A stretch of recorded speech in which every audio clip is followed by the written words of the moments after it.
Hello, hello, and welcome back to Uncharted and Unfiltered, a journey back to you. This is the space where we embrace the unfiltered truth of self leadership, growth, and the power of trusting ourselves. So, whether you are joining me for the first time or returning for another episode, I am always so glad that you are here. And I want to apologize for my raspy voice. I thought about not doing the episode, but I really wanted to dive into something that I think is truly pivotal for anyone on the path of personal and professional transformation, which I know that if you are here, that is the case. And I also want to share a little bit about why that matters. Which is this. In today's fast paced world, leaders are constantly bombarded. You're getting advice, you're getting best practices, you're getting frameworks, you're getting feedback, you're getting mentorship, you're getting promises of success. And I know this because I have experienced it myself for over 40 years. And I know that you're being told to follow industry trends and mimic top performers and rely on external validation to measure your worth. Okay, nobody's probably saying that part. However, it's inferred or implied. However, real leadership, the kind of leadership that inspires trust and drives impact, doesn't come from outsourcing our decisions to external voices. Real leadership like that comes from within. Authentic leadership is about knowing who you are, standing firm in your values, and leading with clarity, even when the world is telling you to be something else. And so, in this episode, I want to dive into what it really means to stop outsourcing, and I'm going to explain what that is, your power, and start leading from a place of confidence, alignment, and self trust. So, let's dive in, shall we? Okay. How many times have you let someone else decide your path, your worth, or your choices, only to feel stuck, frustrated, or unfulfilled? How often do you hesitate before making a decision because you are afraid of getting it wrong? How many times have you ignored your gut, your instincts, because someone with more quote unquote authority seemed to know better? Or maybe you've been waiting for permission, waiting for validation, waiting for someone to tell you, yes, this is the right path. Yes, this is the right choice. Yes, this is how you should think, how you should act, or how you should feel. This is a good place for me to share. Like, what do I mean by outsourcing here? Outsourcing in this context is when you rely on external sources like others' opinions, validation, or authority rather than trusting your own judgment and decisions. It's about looking outside of yourself for answers instead of empowering yourself to make choices from within. Now, I used to live and lead my life that way. For years, I believed that the answers were outside of me because that's what I was taught. I believed that those answers were in the hands of people with more experience, people with bigger titles, people with louder voices, my parents, my bosses, CEOs, the experts. Surely, they had the roadmap to success, fulfillment, and clarity. That's what I thought. Turns out they had their own answers. Of course. And sometimes their answers worked for me, but I began to realize that the more I empowered myself, the more I realized their answers weren't mine. So here's my question for you. Where are you still outsourcing your thinking, your decisions, your self-worth? What beliefs or fears and assumptions keep you from fully trusting yourself? And I have some things that I want to share with you about this. And what would change if you stopped looking outward for the answer and started trusting that you already have it? Now, if any of this hits home, this episode is for you. So let's talk about the specific ways that this shows up in your life. And when I say this, what I'm referring to is outsourcing. So for many of you, especially new and emerging leaders, the biggest struggle is deferring to higher ups instead of making the calls yourself. There's this sneaky thought that creeps in, something along the lines of they have more experience, they have the final say, I need them to validate my decisions. And in relationships, this can look like waiting for someone else to validate your feelings before you feel justified in expressing them. So, whether it's your partner, your boss, your team, you might find yourself holding back, wondering, will they agree? Will they think I'm too much? And in the personal growth space, you might be trying to fix yourself based on what external voices say. Whether it's advice from colleagues, performance reviews, or the internet, social media, instead of tuning into what you actually need, you might be even letting others decide who you are, what your potential is, and how you should grow or how you should feel. This happens so subtly, which is why I absolutely wanted to come on here and talk about this. You don't even realize you're doing it. Instead of trusting your own judgment, you wait for someone else to validate your ideas. Instead of standing behind your own decisions, you second guess yourself, seeking approval before moving forward. And instead of knowing your value, you let performance reviews, leadership opinions, or external recognition determine how you feel about yourself. And that breaks my heart because here's the problem with this. It keeps you stuck. It keeps you small. And when you rely on external validation, you give away your power. You become hesitant. You second guess yourself instead of leading with confidence. And you absolutely go into a spiral when you don't get the validation that you're thinking that you need. So you might think it's just a lack of clarity, but more often, it's the stories you've been telling yourself for years. The quiet, persistent beliefs that whisper, you don't know enough, you're not ready, someone else knows better. It'll be whatever version of that it is for you, but there are a few big ones that I want to talk about. The first is, I don't want to get it wrong. Now, this one is so sneaky because it sounds reasonable. Who wants to make a mistake? But here's the truth. There is no right answer, only choices. And the more that you wait for certainty, the more you give up your own agency, which is the thing that creates the certainty. It's not the other way around. It's only when you do the thing that you build the confidence to do the thing even more. The second one is, if I don't follow the rules, I'll fail. Firstly, who makes the rules? And are they working for you? Are the rules working for you? The path that was laid out for you, whether it was by your family, maybe it was by your school, maybe it was by your industry, whatever that path was built on their experience, not yours. And at some point, following the rules stops serving you and starts limiting you instead. The third, what if I disappoint them? Listen, you will. Big news. At some point, someone will be uncomfortable with your choices, but the real question is, are you willing to disappoint yourself in order to keep them comfortable? It's so interesting. This is just a quick story here. I remember back in 2012 when everything changed in my life and I was looking at a relocation, and I went to my mom and I told her about the relocation. I had conversations with my kids. They were good with it. And my mom said to me, when I told you to spread your wings and fly, I didn't mean going to Toronto, Ontario. And I thought to myself, and I said this to her, and I said, well, I guess there was no caveat on it. So I took it to mean like, just go spread your wings.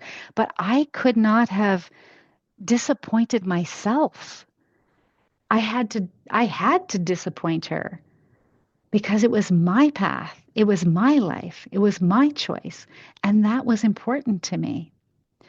So I just share that with you because even Brene Brown talks about like most people are willing to live in disappointment rather than deal with something that could create disappointment, a feeling of disappointment. They would rather live with it rather than feel it. And I'm like, that is crazy.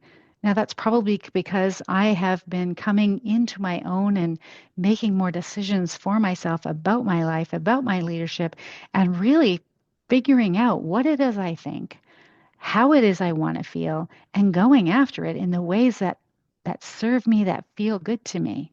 And so that's why I feel incredibly passionate about busting out of some of those mental prisons that we keep ourselves in. Anyways, I will get off my soapbox and I will get back in here. I have one more thought here, which is around I just need more time, more information, more validation, more. I mean, more. What is the definition of more? How much longer are you going to wait before you trust yourself? And if you're choosing to wait, do you have a clear deadline around how long you're choosing to wait? How much time are you going to be spending waiting? Is it a conscious decision? Because if you're waiting to feel ready, you're going to be waiting for a really, really long time, maybe even forever. And all of these thoughts that I've just shared with you, they are not facts. They are just protective strategies. There are ways that your subconscious brain is trying to keep you safe from failure, from rejection, and from uncertainty because it thinks it's got to keep you safe. But here's the truth: outsourcing your power is more exhausting than owning it.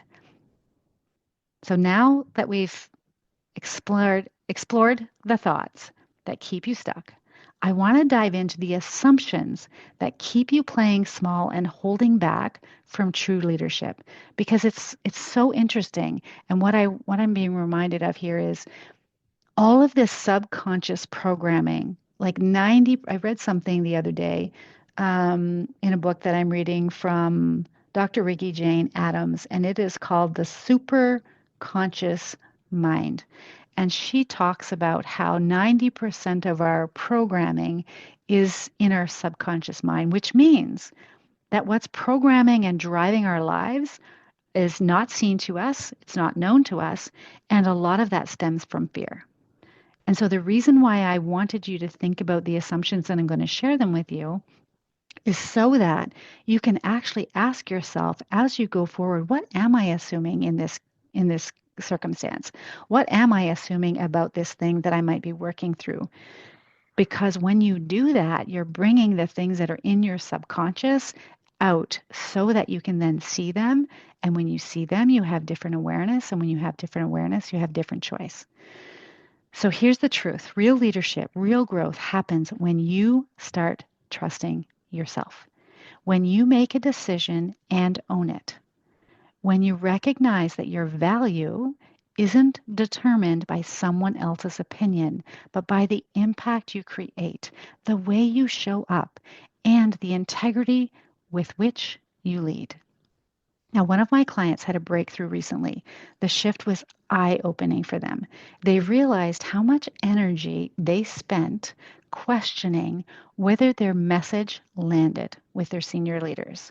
And so what they noticed is that they were over-explaining to seek validation and worrying about how others perceived their work instead of trusting their own clarity and decades of expertise. So we unpacked how this pattern kept them playing small, focusing on low risk tasks like administrative, things that had a clear yes, a clear no, everything like the things that were black and white that created a sense of safety rather than stepping into leadership. They held the belief that if their message didn't land as intended, it would reflect negatively on their competence. So it's almost like their brain had already decided ahead of time that would be what would happen. And so here's the thing: they had created this hierarchy in their own mind. They thought senior leaders held the power to validate their own self worth. That's crazy. And as they were explaining this and articulating it to me, they could see for themselves exactly how they had done that. And that's where it gets powerful. They started to shift their mindset, seeing that they were already on equal footing with their senior leaders. And they found supportive thoughts like, we're all human, we all have varied experiences and perspective, and that's what makes leadership interesting and rich. This was a huge revelation for my client. And once they saw that the hierarchy wasn't real, at least not the way they'd been perceiving it, I mean, they'd perceived the hierarchy to exist outside of them, but actually they created the hierarchy within their own mind. Once they saw that, they were able to reclaim their own power, their own energy, and shift their own approach to leadership. And so I want to dive even a little deeper into some assumptions, those subconscious beliefs about how the world works that quietly shape our decisions. So the first assumption is the people in charge know more than I do. Here's a reality check. They don't. They just act like they do, or that's the perception. And the only difference between them and you is that they're willing to trust their own judgment. So here's my second assumption. If I challenge the status quo, I will lose opportunities. This is not true. The people who make the biggest impact are the ones who are willing to ask, why are we doing it this way? They don't just follow, they lead instead. And here's an interesting thing. I actually have an email written about this, about to go out to my list, but I used to ask the supervisors that worked for me, whatever problem we were collaborating on and solving, I would say to them, how would you handle this? And I thought it was amazing because they would bring forth solutions, ideas, how they would handle it, and it would just create a different environment for something to take to be birthed into. And I was actually told not to put ideas in their head. And I was like, this is crazy. Why wouldn't we want people to think for themselves? Why wouldn't we want creative solutions? And where I'm at currently in my thinking, who knows, it's open to change, but is actually organizations hire incredibly talented people to do incredibly talented work. And I think the real question is, are employers willing to let go of control so that those talented people can bring forward those new innovative solutions?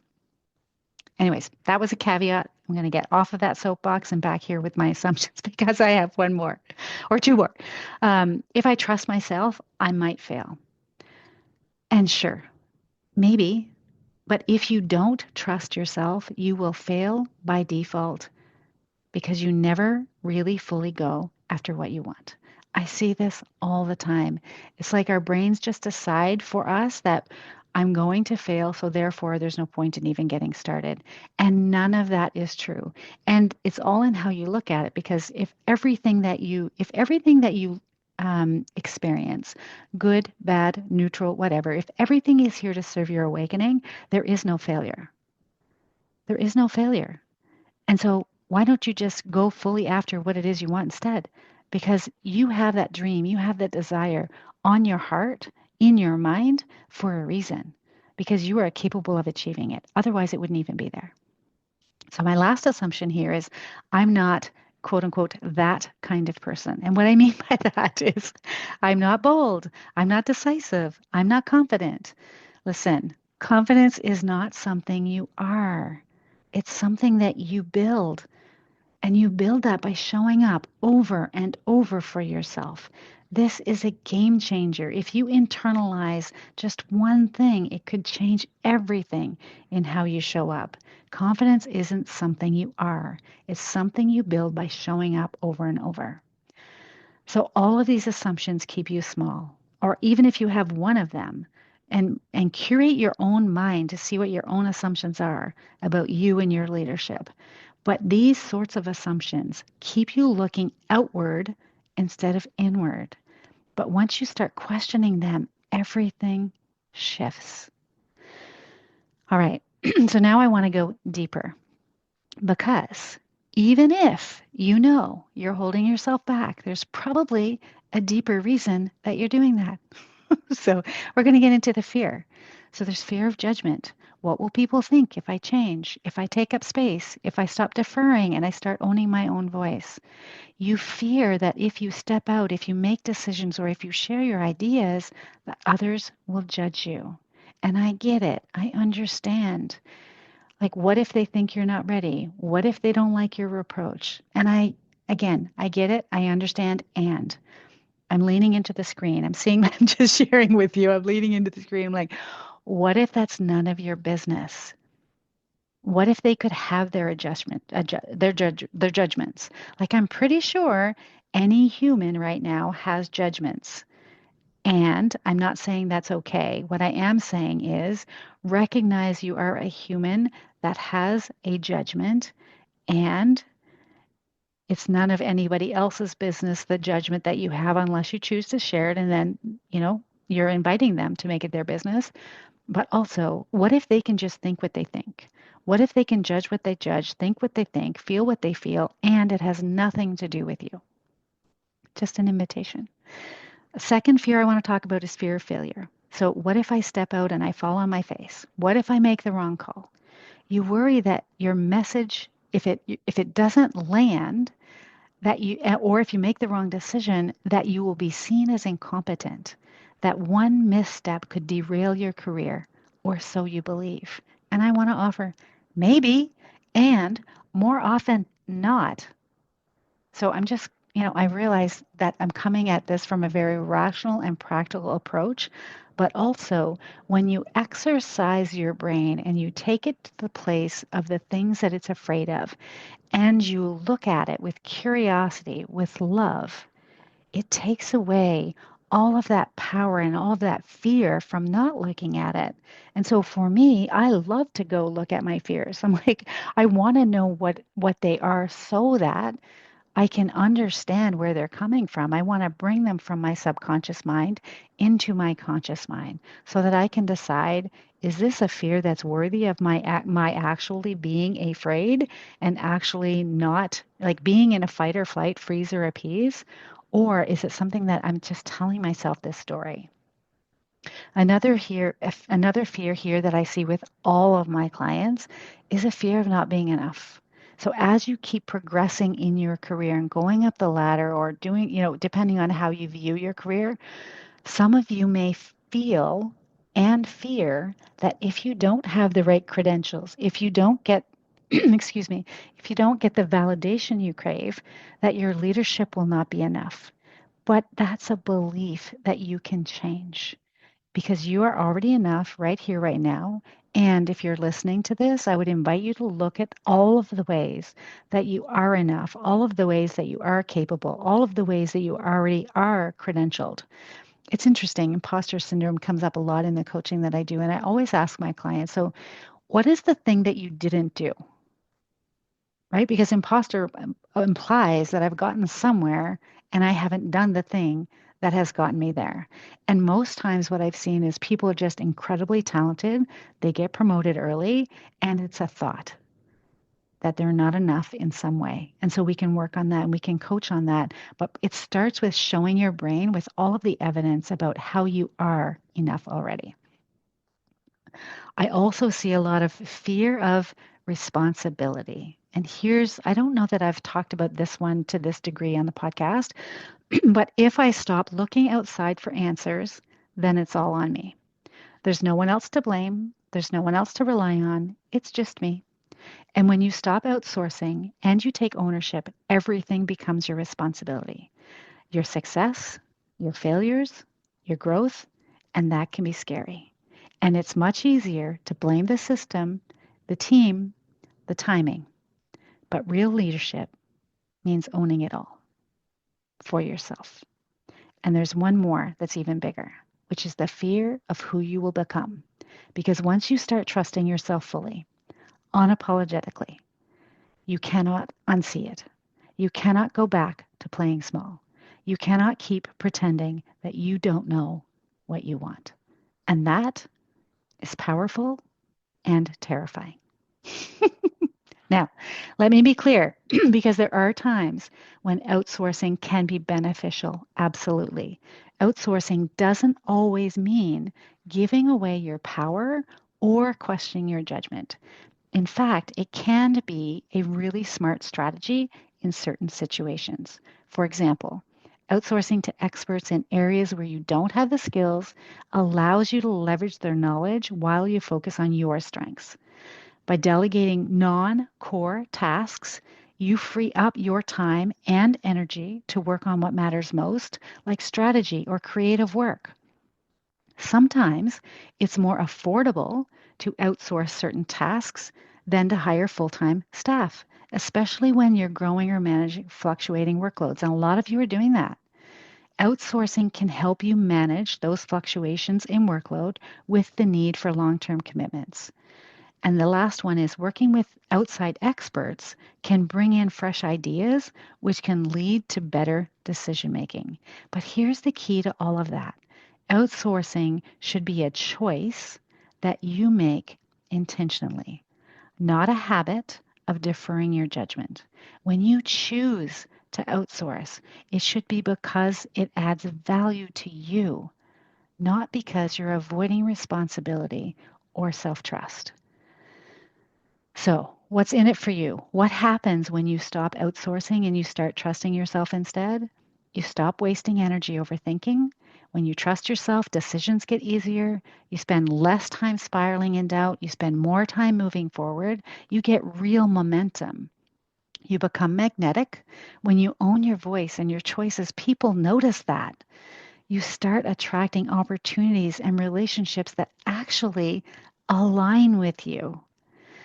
Here's one I really love. You feel free. There's no more playing by somebody else's freaking rules, which are all just made up to begin with, anyways. There's no more waiting for permission. It's just you fully showing up for your own freaking life. And you start creating what you actually want, not what's expected, not what's safe, what's yours. So let me ask you, what is one decision that you have been outsourcing that you can reclaim today? What belief have you been holding on to that no longer serves you? What changes the moment you trust that you have the answers? Now, those are some great questions to walk with, and here are a few micro challenges if you're up for it. First one, for the next 24 hours, notice anytime you hesitate and ask yourself, whose voice am I listening to? And again, this comes from a place of love and a place of curiosity. I do not want you judging yourself. I do not want you beating yourself up. I do not want you not having your own back. The whole purpose here is to have you notice all of the ways that you are outsourcing so that you can pull back the energy that it takes you to do that and use it for your highest and best good. The second thing, say no to something that you would normally say yes to out of obligation. Decide something without polling anyone first. Or, here's the last one, because I'm a big fan of building evidence in your own brain, write down 3 times in your life where you trusted yourself and it worked out. And because I always go first, 3 times that I trusted myself and it worked out. 2012, when I moved to Ontario, didn't know a soul, didn't know a thing, had a new job, new place, new way of living, no friends, family, or support. It all worked out. When I got married the second time, I trusted myself and it all worked out. When I decided to leave corporate and do this coaching thing full time, it all worked out and then some. So here's the truth. There is no one coming to save you. There is no one going to hand you a roadmap, but you don't need them to. You are already creative, resourceful, and whole. So stop waiting. The moment to reclaim your power is now. And the sooner you stop looking outside for permission and start trusting yourself, the sooner you will start living fully, unapologetically, as you. So let's go. This is Uncharted and Unfiltered, a journey back to you, and your journey starts now. Take care, and I'll see you back here, same time, same place, next week. Goodbye. I hope that you're walking away feeling more aligned with your true self, more confident in the choices ahead, and ready to leave the safe path behind, knowing you've got everything you need within. Remember, the journey to you isn't about finding one perfect direction. It's about trusting yourself enough to explore all of it. If you're ready to dive deeper, join me for the next episode and don't forget to subscribe so that you never miss the next step on your path. I invite you to join my mailing list at www.cynthiajamesoncoach.ca, where we'll deepen our relationship and you can claim your copy of Your Inner Compass, a guide to charting your course to authenticity. Until next time, stay unfiltered, stay true, and most importantly, stay you.